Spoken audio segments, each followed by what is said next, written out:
Now the Pawnee courthouse is where we had a lot of events when I was a kid we'd come over here for. It's also where I probably got the first real introduction to military. Big military friendly town, Pawnee. And at some point they were allowing people to buy bricks for anybody who served in the military. My mom bought some for my dad, my granddad, and I. And they filled this place with folks' names who served in World War I, World War II, Korea, Vietnam, Desert Storm.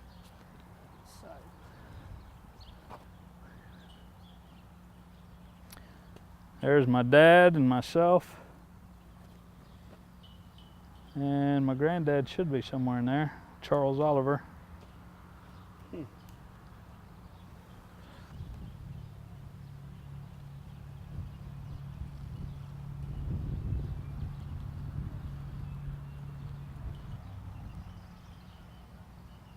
Yeah, right off of where the cannon's at there, you'll find our names.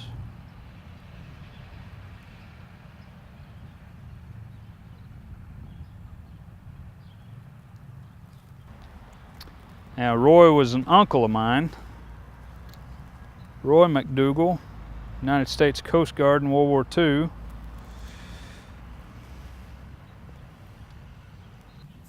That's Grandpa's.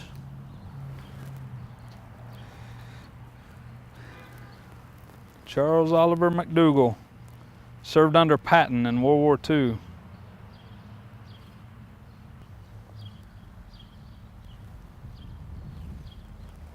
I don't know if they...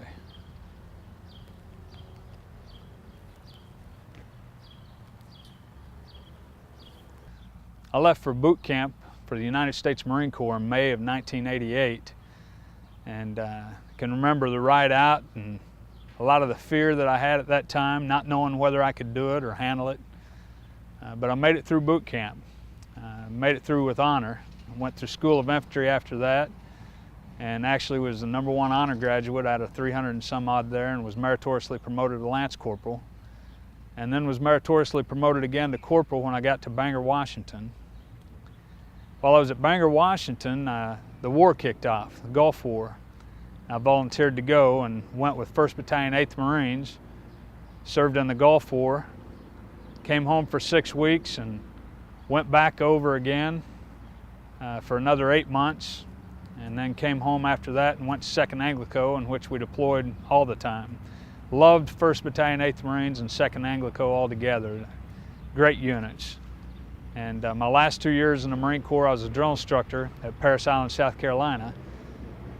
And a lot of times here lately we've been seeing videos of people walking on the American flag, and it's unfortunate. And some say they have the right to do so, and I guess it is a right, but it still doesn't make them smart.